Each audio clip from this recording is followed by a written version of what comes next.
How's it going? Welcome back to Push the Button, and this is the Lockdown. Make sure you hit subscribe, and sure, let's get on with it.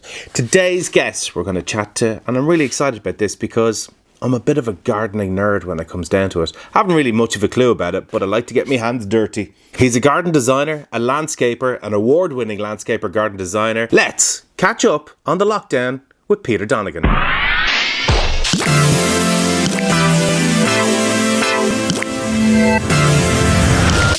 Peter, how's it going? Steve, my good man, how are you? I'm doing good. Yeah, I'm grand. I've got my cup of coffee here, so I'm all ready for a little bit of banter, a little bit of a chat with you. So tell us, what's been going on? How have you been affected by all of this? I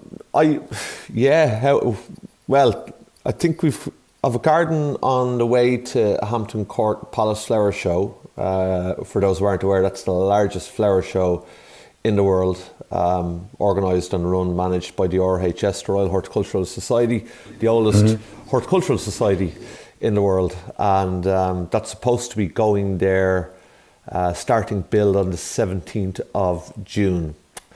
And so for the first time, to put that all in perspective, for the first time since World War II, Chelsea Flower Show has been cancelled. Wow. And the next flower show to take place after that is Hampton Court Palace. My eyes are not looking directly at you, Steve. My apologies, because I tend to look elsewhere and think... That's fine. Yeah, just sorry. Yeah. But that's what that's supposed to do. And then obviously a good friend of yours and mine, Baz Ashmaway. And Baz is the host of RT DIY SOS, and we're in the middle of filming that. We've done 2 episodes, we've another 2 to go, and we were due to be doing one of those, I think, in the next week or 2, and that's obviously being put on hiatus as well. So, I mean, let's be honest about it. As Mum and Dad would have said to me, God bless them, there are things you can change. There are things you can't, and when it's raining, you have an option. You can jump into the puddles and get on with the good stuff, or you can turn around and sit there and be a bit of a. Shall I phrase it as one of 8 children? When they mentioned this to me, that, you know, being pointing out the obvious and rocking back and forward is not going to do anybody any good. And so, funnily enough, I watched your video of the mixing desk, and I was saying to a friend of mine, you know, we were both smiling. It's funny how a guy who's no ability to DJ at all, and my music tastes would differ, as you're well aware, so extreme from yours. And yet I'm watching this video about this 80 quid piece of kit that you had, and I was thinking in my head, wouldn't that be absolutely amazing if I was not into plants and into my music, and I was able to do that, 1. And 2, this thing that I'd no interest in, we were both smiling, talking about that, saying, can you imagine the tunes that I would be playing versus the tunes that you would be playing? It would be like... What would be on your playlist? First couple of songs. Do you remember Tuesday Night in Tamangos, Steve? No. Okay, right, well... Oh, God, I think the first time I was at Tamango was my Deb's.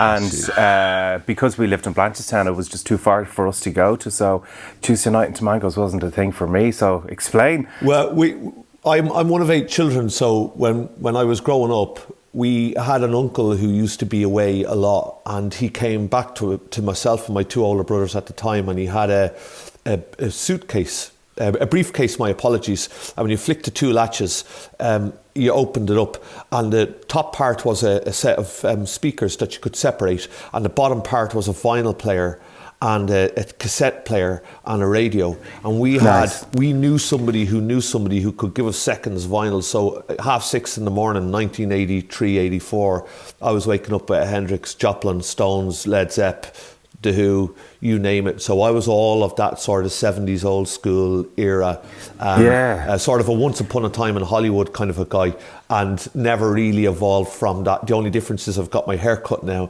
and I look a little bit more responsible. Was it shoulder length at the time, was it? It was, yeah, my hair goes curly when it goes long, but it was down to about there, and I used to have a clip behind my ears, and that was it. But I'm an old school hippie.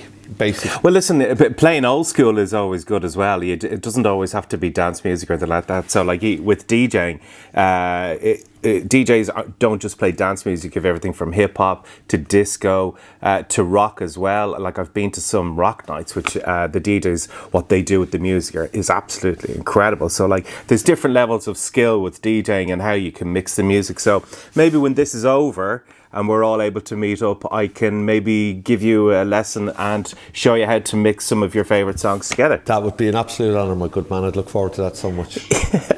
Right, so with gardening, and a lot of people have a lot of time in their hands, and if they're lucky enough to have a garden, what would you recommend them to do while they have all this free time?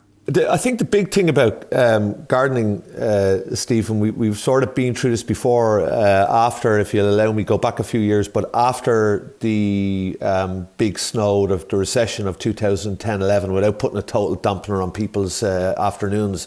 Oh, it's good to reminisce. but what happened around that time was a lot of people went out and they sort of had this Dylan Moran joke: I'm going to get the children attached, I'm going to get solar powered, bathrooms, I'm going to get solar powered everything, dig up the back garden and turn my front garden to vegetable patches, and eventually you realise you don't have enough time to be a full-time farmer. So I've always sort of said it that even for myself, I need lots of small amounts of things, if that makes better sense, like a tasting menu at a good restaurant. And so if you're trying to get outside and you need a burst of enthusiasm, 8 hours digging the garden is no good to any man. Start in small amounts, especially if there's kids or family involved, or younger generation, or even your dad who's an accountant or just a bit boring, and it sort of gets everybody into the groove. And so golden rule number one is always take the beige brown furniture that's been sitting at the back garden for eons and eons and paint that canary yellow or fire truck engine red. Literally. And that sounds a little bit silly, but that will do you for about a day. By the time you sand that down and get enough of the bits and bobs together to do that, that's the first thing. But at least you got a bit of colour into the garden. The second thing then is if it starts to rain, or if you're in an apartment, or if you have an apartment balcony or just a very small space or just a window ledge, there's a couple of groovy things that you can do. So you know the way you buy boxes of dried peas? Yep, those, soak them in water, plant them, and that'll be your peas looked after. Popcorn, that's another one. You can plant popcorn as well. You'll get some stuff out of that. Really? Yeah. Salted or unsalted? Well, no, I don't mean get a bag of popcorn and plant it in the thing. I mean the old kernels of popcorn. And so the kernels before you microwave them. Okay. Yeah, and then the other thing is don't go out and buy any pots, bean cans, tin cans, anything along the lines of little jars that you would have had marmalade in. I know we've done it before with my own daughter's 9, and we've literally gone to their crafts and hobby shop. We bought the spray paint. We spray painted all the tin cans, sort of greens and golds and yellows and oranges, cool. and screwed them to the shed. We've got a couple of hens here, but it's a standard 6x4 shed. So paint the side of the shed again, that canary yellow. Screw the tin cans, the bean cans, the pea cans to it. Fill it with a handful of compost and drop your seeds into the top of it. Tomatoes, if you've got tomatoes and your mom's doing a bit of cooking, or your brother's doing a bit of cooking, take the seeds out of that and just drop them onto a bit of compost. Same with peppers or chilies, anything like that. So you don't need to buy any of the stuff. It's all. So you do not need to dry the seeds out. You can just pop them straight, like pop them out of a tomato and put them in compost. Yeah, if you imagine you're watching some David Attenborough documentary type thing, and sort of an apple falls, that's probably heading in towards a gravity description or a science class, but you get what I'm saying. If the apple falls onto the ground, it's that sort of a process that you may say replicating. But a handful of compost and drop it down. The only thing is you'll probably find that tomato plant and that tomato plant may end up looking a little bit different. It's the same thing with apples, but if you're using it for cooking, it doesn't really matter. So, happy days. That's brilliant. I never knew that you could do it that way. I thought you actually had to buy proper tomato plant seeds and like that. Now I know you can do it with garlic and potatoes and some onions as well, that you can do it that way, but I never knew that you could do it with tomatoes. That's gas. I'm definitely going to try that today. Yeah, well if you're going, the garlic one is the one that I absolutely love. So if you buy a clove of garlic and you take one of the cloves out and you plant it down, that will obviously turn into another clove of garlic. And so the whole principle on growing your own garlic is that you should never have to buy a garlic clove again once you get one. You obviously need a certain stock to get yourself going. But in the carrots department, if you've got big kids like me with imaginary friends, sort of like a Drop Dead Fred with Rick Mail, there's loads of them running around in there. Then you can get carrots that, like, there's 7 different colours of carrots in them. There are blues and purples, same with potatoes as well. You can get blue potatoes, you can get absolutely anything. And garden centres logically are finding it a little bit tough just at this moment in time. So find your local garden centre and you can order it online and they'll deliver it out to you. And just remember not to use or try and use peat-free compost if you can, because... Peat-free, what's the difference between that and, obviously, compost with peat? Well, I think the big thing at this moment in time, or at least there are a good few campaigns mainly in the UK where they're trying to stop mainly Irish bogs being used to grow our own, and we don't need to use it. So there's a couple of companies in the UK, I think they're, for example, and they're using wool, sheep's wool in compost and fibres and recycled materials. So sort of better for the environment and better for the earth, etc., and all those cliches that go with it, but actually make perfect sense. If you're like me, what you do is you buy an old garden sieve or borrow one from your mother's cabinet. You take a handful of soil out of the garden, you sieve it through, and you grow it into that. So you don't. That's really good. That's brilliant advice, Peter. Absolute legend. Yeah, I love it. So there's a is there anything else that people, especially maybe who don't have gardens, like in an apartment? I know you mentioned like popping a tomato and a bit of compost or anything like that. But if they want to, maybe, is there any indoor plants where it's quite shaded and you got to deal with the temperatures of an apartment and put it close to the window? You mightn't be getting sunlight. Is there a perfect plant maybe for somebody to have in the house? Because I love having plants around the house.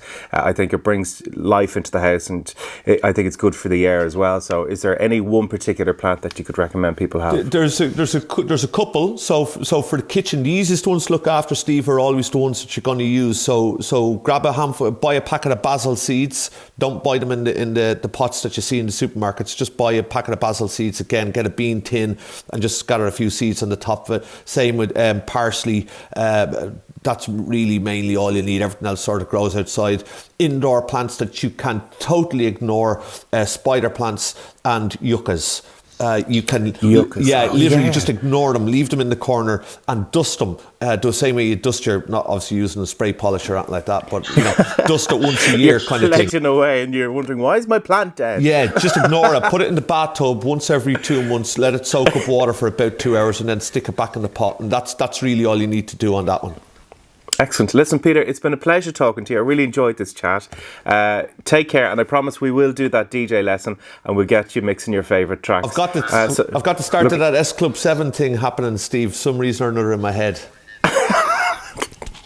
We'll put S Club 7 in there, don't worry. Yeah, well, please don't, but thanks very much for the offer. Cheers, Steve. Pleasure, buddy. Cheers. Slán. Peter is an absolute legend. Thank you so much for coming on The Lockdown. If you want any more info on Peter and what he's up to, check out all the links below in our description. Hit subscribe and we'll see you next time on The Lockdown.